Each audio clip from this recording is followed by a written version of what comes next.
আসসালামু আলাইকুম, আশা করি সবাই ভালো আছেন। সো ভিউয়ার্স, আজ আপনাদের শিখাবো আমি সাউই অর্থ।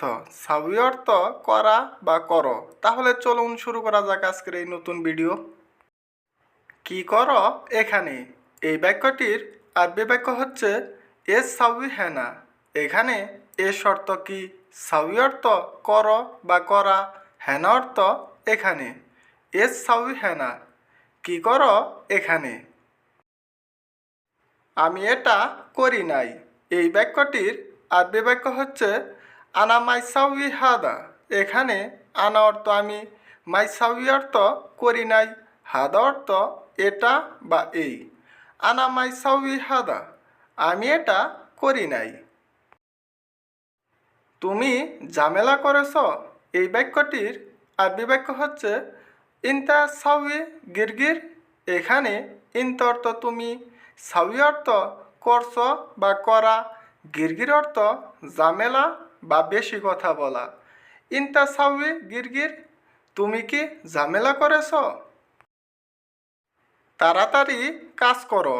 এই বাক্যটির আরবি বাক্য হচ্ছে সাউই সুগল সুরা সুরা। এখানে সাউই অর্থ করো, সুগল অর্থ কাজ, সুরা সুরা অর্থ তাড়াতাড়ি বা জলদি। সাউই সুগল সুরা সুরা, তাড়াতাড়ি কাজ করো। এখানে অপেক্ষা করছি। এই বাক্যটির আরবি বাক্য হচ্ছে সাউই ইন্তেজার হেনা। এখানে সাউই অর্থ করো, ইন্তেজার অর্থ অপেক্ষা, হেনা অর্থ এখানে।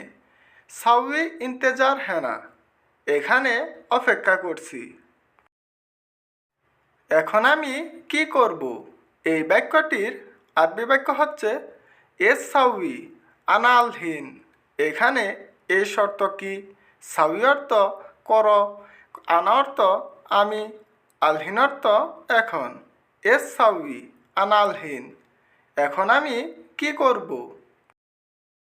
বাহিরে কিভাবে কাজ করব? এই বাক্যটির আরবি বাক্য হচ্ছে কেফ সাউই সুগল বাররা।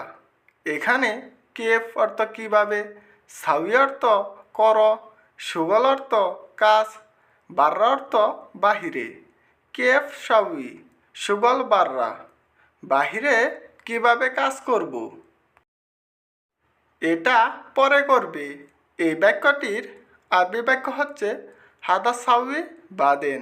এখানে হাদা অর্থ এটা, সাউই অর্থ করা বা করবে, বাদেন অর্থ পরে। হাদা সাউই বাদেন, এটা পরে করবে। সো ভিউয়ার্স, পুরোপুরি ভিডিওটি দেখার জন্য অসংখ্য ধন্যবাদ। আর এই চ্যানেলটিকে সাবস্ক্রাইব করে এই চ্যানেলের পাশে থাকবেন। ধন্যবাদ।